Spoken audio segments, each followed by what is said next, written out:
Hello, everyone, and welcome to the first of 10, count them, 10 videos for the Journey to Ungoro full set review. So, I realized something when I was thinking about these cards. You cannot evaluate these cards just on a card-by-card basis in a vacuum. Ungoro has done an amazing job of creating decks and archetypes that really need to be examined as a whole within the class. Means vs. Gadgets then had the tri-class identity, and so each class didn't feel that different. You know, you had the Goons, you had your Jades, and you had your Cabal, but they were essentially the same deck, just with a different face on it. Journey to Ungoro has created 9 very distinct class identities, and they've also done a very good job of giving us tools that are just tools, as opposed to very specifically saying, okay, guess what? You're going to do this here. This card is only good in this specific thing. Right? If you have Jade cards, they're only good in Jade decks. You have to create a Jade deck. Whereas a card like this motherfucker right over here, Tyrantus, is a big giant pile of stats. But do I have to create a very specific deck for him? Not necessarily. Who knows? You know, he's not the best example. But my point, though, is that each class has basically been given tools, and now we can say, do with it what you will. Make the deck as you desire. So, of course, the other huge mechanic is the quest mechanic. So we're going to start with the Druid quest right here. Jungle Giants. Obviously, it's 1 mana, as all quests are. It will start in your opening hand. And you can mulligan it away, but typically you're just going to want to play it on turn 1. And it says, quest, summon 5 minions with 5 more attack, and your reward is Barnabas. Do we have Barnabas in here? I think we probably do, right? Maybe not. Anyway, Barnabas is a 5 mana 8/8 with the battle cry, all minions in your deck cost 0. So, let's talk about this quest for a little bit. Is it that hard to summon 5 minions with 5 more attack? Actually not. 1, it says summon, not play. So if you had something that, I don't know, 5/5 that created another 5/5, you would get the tick off twice. Is there anything that does that? Oh yeah, Menagerie Warden. Okay, we're starting to see how this works here. So, if, let's just talk for the sake of argument, the earliest you can get out a 5 attack minion is turn 3. You can play a 5/1 Magma Rager or a 5/2 Ice Rager, or a card coming up that you will see later. Then on turn 4, you can play another 5 attack minion. On turn 5, you can play a Sabertooth, Stranglethorn Tiger, and then on turn 6, you can play 2 5 cost minions. So 3, 4, 5, then 6. And there you go. Your quest is complete on turn 6. On turn 7, you can play Barnabas and Hero Power. That's pretty good. That ain't bad. So, Jungle Giants works really well with this bad boy right here, the Elder Longneck. 3 mana 5/1. If you roll them enemy with 5 more attack, adapt. So, there's your 3-drop. And then you can go with this guy, Shellshifter. Transform into a 5/3 with Stealth or 3/5 with Taunt. There's your 4-drop. Right? 5-drop, Stranglethorn Tiger. 6-drop, Menagerie Warden. Bam. So, not only have you put a crap ton of stats, a crap ton of attack, now you get Barnabas, now you play him, now you're getting a 5 mana 8/8, then you want to draw through your deck and draw all those 0-cost minions. So, is this deck going to be good? Is this deck going to be viable? It could be. there's a couple of different ways I can see this working. I can see this being a relatively fast, mid-rangey tempo deck like the one I just described, or I can see it being a very taunt-heavy, armor, heal-heavy, protect yourself, hunker down, late-game style of deck that plays 2 Nourishes, 2 Lunar Visions, 2 Wraths, maybe some Loot Hoarders, I don't know, something like that. Just a crap ton of card draw. So when Barnabas hits the field, you're just cycle, 0 cost, 0 cost, 0 cost, 0 cost minion. And then just big shit. Like just enough early game to not die. That's about it. It's entirely possible that it's going to be early mid-game taunts, and then eventually getting to Barnabas, and then dropping the 9 and 10 drop hammers. So that's the other way I kind of see this deck happening. Now, is this a good quest? Is this a viable quest? Yes, I think it is viable. I think the tempo version of it is probably a little better. And just kind of having these nice sized, strong attack minions that just your opponent has to deal with over and over and over again. And I think it's going to be really hard for them to do so. And I think this will be pretty darn good. Is it going to be better than Jade's? I can't say. It might not. But more good news. Jades synergize with this deck. So you get your Jades up to 5/5. You can set off Jungle Giants. So there's an alternative. So maybe there's 3 ways to make this deck. I just don't know if you'd want to run this over Jade Druid. And I think that's my biggest issue, is I think Jade Druid is probably going to be better than this deck. But I think you could weave this into Jade Druid. So that's what I actually think is the best version of this deck, would just to be run your normal Jades package,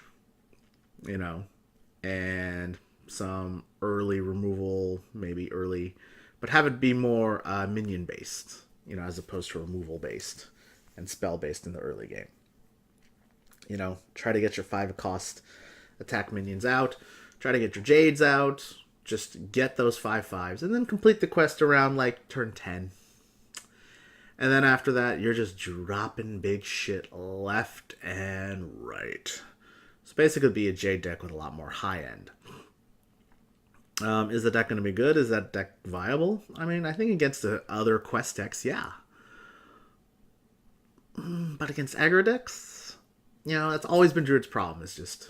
It's always ramping in the early game, and it can get aggro down. So if a good aggro deck is viable and still comes out, if Pirate Warrior is still a thing, Druid will still suck. So my guess is this will be good, though. Tier 1, maybe not. Even Jade Druid's not tier 1. So hard to say.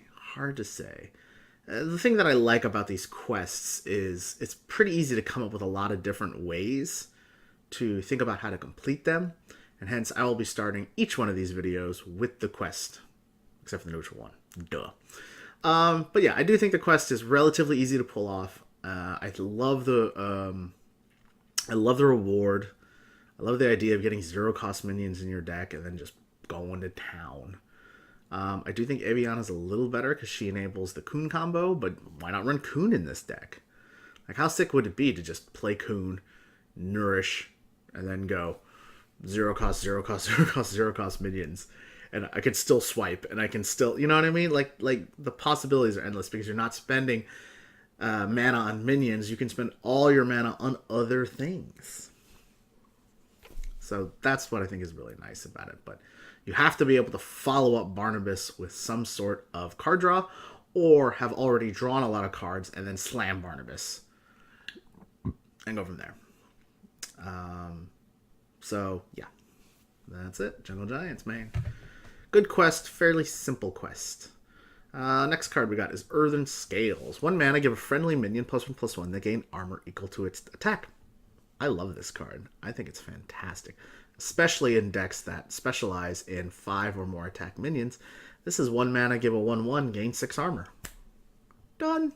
Dunchki. How is that not good? It's very good to me. You put 2 of these, 2 Feral Rages in your deck, and guess what? You've got approximately somewhere between 26 and 30 armor gain potential in your deck. You know, that's a whole nother life, right? You start with 30 life, and then you have 30 armor gain. That's crazy. And especially with a deck that has a lot of card draw and has something like a Barnabas in it, you know, this card's going to be really good, and it's just going to help you get to the late game. You know, just throw this on a taunt, and now your taunt is slightly better, and you gain some armor from it. Even if it just gains like 4 armor. How good is that, you know? You can throw this on a fucking like Pompous Thespian and get 4 armor. Like, that's good. Good enough. You know, you don't need much for this card to be good. Tolland Forager, 2 mana, 2/2. Add a random minion with 5 or more attack to your hand. I think this card is potentially very good and also potentially hot garbage. The reason I say that is because there's so many 5 attack minions that are crap, but there's also a lot of 5 attack or more minions that are good. So I feel like the range of this card is so wide, and then you kind of have to go to the average, and so your average card that has 5 attack or more is probably not that good. It's just kind of bulky and just a pile of stats. So I don't know if this card is going to be that viable. But it is a 2 mana 2/2. I mean, I'd rather play Wild Growth, almost certainly. But, you know, this will help you complete the quest objective a little better. You know. But I don't know. I'm underwhelmed by this card. Let's move on. Elder Longneck, 3 mana 5/1. If you're holding a minion with 5 or more attack, adapt. So it's basically the dragon activation thing, but it's with minions with 5 attack or more. So are you gonna have that in your hand? Yeah, you're gonna have that in your hand. In fact, this card activates itself if you get the other one. Now, why do I think this is good? Because pretty much most of the adapts that you get with this are going to be really, really beneficial to it. This is a weird stat distribution that actually gains a ton of benefit from almost every adapt scenario. +1/+1 gives you a 6/2. Okay, that's not so good, but it might live. Might not. But it would force your opponent to remove it or trade a minion. But something like Divine Shield is great. Something like getting the 2 1/1s is pretty good, you know. Something like getting Poisonous is not that good, and Wind Fury is not that good. Stealth is pretty good. +3 attack. Well, you've got an 8 attack minion threatening his face, and if he can't deal 1 damage, that's pretty bad. That's pretty good against the non-ping classes. 3 health. That's amazing. Get a 3 mana 5/4. How cool is that? Divine Shield is really good with this one. You see what I mean? Not being able to be targeted by spells and hero powers is pretty good, because now he has to trade a minion into it, and if he doesn't have one, for instance, if you've wrathed it before then this becomes a really good card. You know, so there's a lot of situations where this card is actually pretty darn good. But even if you get a sucky adaptation, you still got yourself 1 tick closer to the quest. And to me, I think that's what's important, is it's providing you with a 3-drop that's serviceable enough to get you to turn 4, turn 5, turn 6, turn 7, and get Barnabas out. And I think that is the important thing. And so I do think this card will see play, and I think it will be pretty good. Surprisingly good. Moving on up, Shell Shifter. Choose one. Transform into a 5/3 with Stealth or a 3/5 with Taunt. Both of those are actually pretty darn desirable choices. If you want to play aggressively and get some face damage in, or make a really awesome trade up, the 5/3 with Stealth is great. If you want to just play defensively and get a Taunt, 3/5 with Taunt is pretty good. And they're both beasts when they change into the other one, so you still get the beast synergy. Pretty cool. I think it's good. 5/5 with stealth and taunt if Vandal comes down, so that's kind of nice too. I think this card is really versatile, and I could see it seeing a lot of play, but I could also see it maybe not doing quite enough on turn 4 for you, and maybe not seeing play. But I do like the idea of turn 3 Verdant Longneck, turn 4 Shell Shifter. There's a lot, there's this card's versatility is what makes it good, and it's also what's holding it back a little bit, because maybe it's just versatile but not actually powerful. We'll see. I'm probably going to put it in the deck and try it out, and we'll see how it performs. And I think it's one of those cards where we kind of need to see how it performs and see if a Senjin or a 5/3 with stealth is actually good enough, and it may not be. So we'll find out. Evolving Spores, 4 mana, adapt your minions. Now, there's a couple different ways to think about this card. If it adapts your minions one time for all of them, I feel like this card is very hit or miss then. If it adapts each individual minion, then I think this card is a lot better, because you can try to pick the best choice for each one, even though you're not getting the unilateral buff across the board that you would want. As far as I know, I haven't been 100% confirmed on this, but as far as I know, it adapts them individually. And so, like I said, I do think that is better, because you can pick exactly what you want for each minion that's there. If you have like a taunt minion, you don't want to give it taunt, obviously. You would want to give it something like Divine Shield, or the, get extra plants, or maybe even just extra attack. If you have something that's sort of hiding behind the taunt, then maybe you want to really skew towards attack or really skew towards Wind Fury. Who knows? And the nice part is, too, is when you play this card, you're playing it on minions that were already on the board, so they all have charge. So you get to actually utilize this card. So the reason this card would be bad is Druid has a lot of buff everything things. Mark of the Lotus, Savage Roar, Power of the Wild, Evolving Spores now, you really... Oh, Soul of the Forest. You really need to get a big board to actually make this worth it. How easy is that going to be to have a big board survive? It's going to be hard to say. There's not a ton of AoE, but the classes that do have the AoE will be able to destroy your boards. That's not good. So, my thinking is this card is probably not that good unless you get it on at least 3, maybe 4 minions. And that is the hard part. It's hard to know if Token Druid, which is where I think this is going to shine, is actually going to have enough stuff and survive long enough to actually get there. But with what we assume is going to be a slower meta, with everybody playing a quest deck, you might be able to get this off. So, I don't know. I think it's good. I'll definitely try it out, but I'm iffy on the future of this card. Verdant Longneck, 5 mana, 5/4, Battlecry, Adapt. This card is poop. Poop, poop, poop, poop, poop, poop, poop. 5 mana, 5/4 is a 4-cost stat line, and so they added 1 mana because it gets to adapt.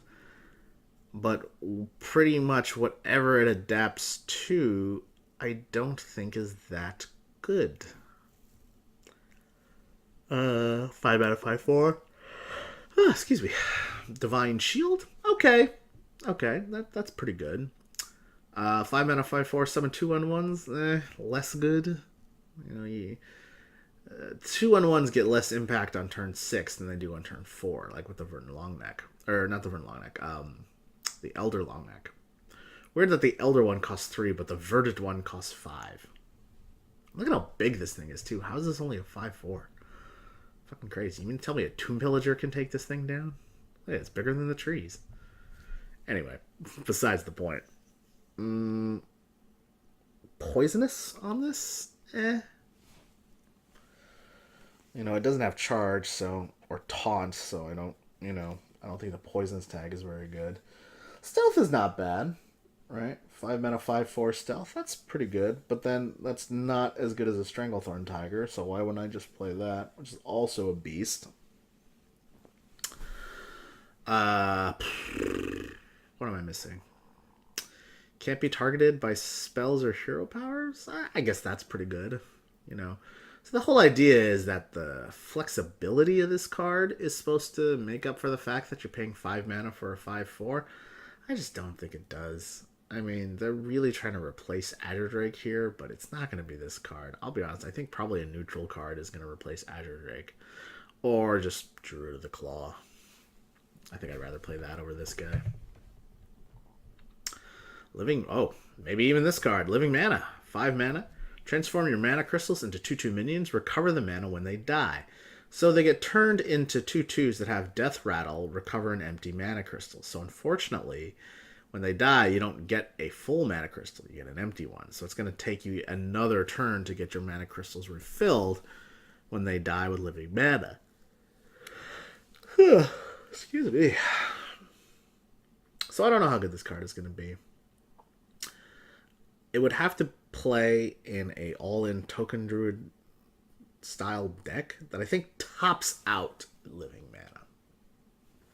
Like, living mana is the finisher, even though it's happening on turn 5 or 6. You know, you play this and you play Mark of the Lotus and you've got 15/15 worth of stats and we're going to town. That's pretty good. You could combine this with another card coming up called the, I believe it's something Spirit Seeker or Dark Spiriter Umbra, which triggers your minions' death rattles, so you could play this and get all your mana back. That's not bad. It's turn 9 combo, but it's pretty good. You know, and then you can Savage Roar behind it. The whole idea is, how viable is it that your 2/2 dudes are going to live? You know, obviously Devolve, Mass Dispel, just fuck this card in the ass, and that might be enough to keep it from seeing play. But if those aren't too big in the meta, I mean, Devolve I think is going to be very big in the meta, but you know, if you're not playing Shaman, or you're not playing Priest who runs Mass Dispel, which still might not see play, they have to deal with this board, you know? They can't just leave 5 2/2s on board, just leave them. You know, so they have to put down some sort of taunt. They have to put down something else. And then if you Savage Roar behind it, you can take down any taunt that's coming with like 1 or 2 of these dudes and go face for another 15. I mean, there's a lot of OTK potential with this card. So, I don't know. It's another one of those cards where it's like, we gotta play it. And you'll notice that's a theme in this whole expansion, is that we're going to have to play with a lot of these. A lot of these cards are going to be difficult to truly understand how good they are without just practice and experience. Giant Anaconda, 7 mana, 5/3, Death Rattle, summon a minion from your hand with 5 or more attack. So, playing this card, and then it dies, and then it draws out something with 5 attack or more, and there's 2 more ticks towards your quest. So that's pretty good. However, this thing dies to 2 drops. That's pretty bad. However, it could draw Tyrantus out of your deck. That would be awesome.